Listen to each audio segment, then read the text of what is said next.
Tell me, how it's not been a long time, but how do you feel coming back here in a new role? How do you see your new role with Jerzy? Yeah, I mean, it's been a while, honestly. I mean, last time I played was 2019, and after that I took a really proper break, of really not touching a racket, not playing at all, and I think it just came quite naturally, beginning of this year, we started to talk a little bit, and then Jerzy came up with the idea that he would like to add me in the team.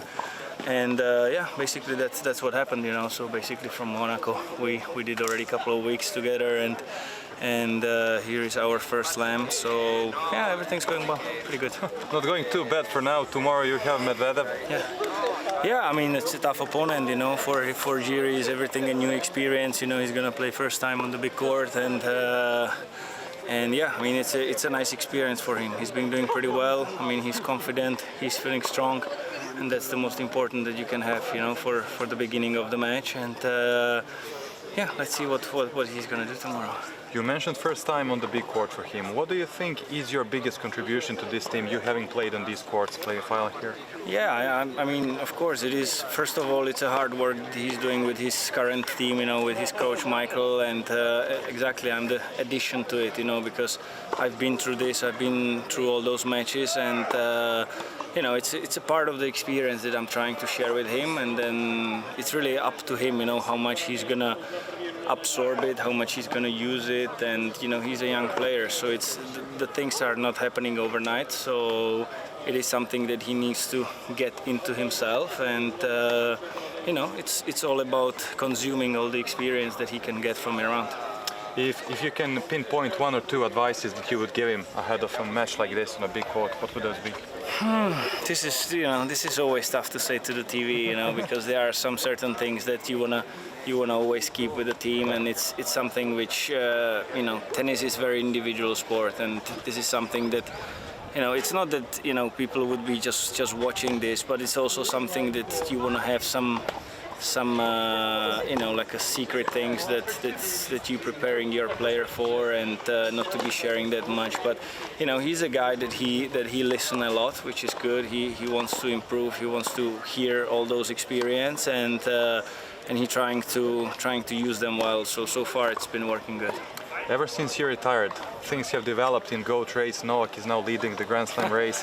Did you expect it, and how do you see all those things happening? I mean, honestly, yes, I did expect that, because it's, seeing those players around, and I've been part of that for many, many years, and, play minimum of 20 times each of them, so I can see how good they are. So I'm really not surprised that Novak in his shape is still around, and he's chasing the slams history. So, it is good. It's nice that he's still around. I wish him all the best, and that's all I can do now.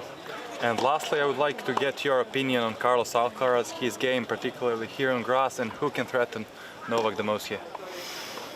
Well, look, I mean, yeah, for Carlos, yes, he's a young player that's coming up, playing really, really well, and he's the one of the young generation, and yeah, he's learning quite quickly, especially considering how many matches he played on grass, and but his game is helping him a lot.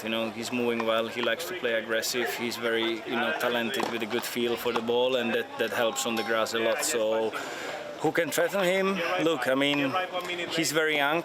There is not probably enough experience just to keep winning slam by slam. So he needs to go through that. I mean, we saw one of the I would say results in Roland Garros where he played Novak, and he was not able to maintain after 2 sets, and that's something that he needs to definitely learn. And the grass is very different. On the grass you can lose to a player that you would not probably expect, because the guy can use different weapons, and I think he has a nice challenge basically in the next match playing Berrettini. So let's see. He needs to go one by one. Apart from him, who is the biggest threat to Novak? Well, I would say, apart to Novak, I would definitely say it's only himself. So if he's going to be able to, just stay calm, stay focused, as he's super strong in that, then I think he's the one to win here. Thank you very much, Tomaš. Thank you. Good to meet you. Thank you.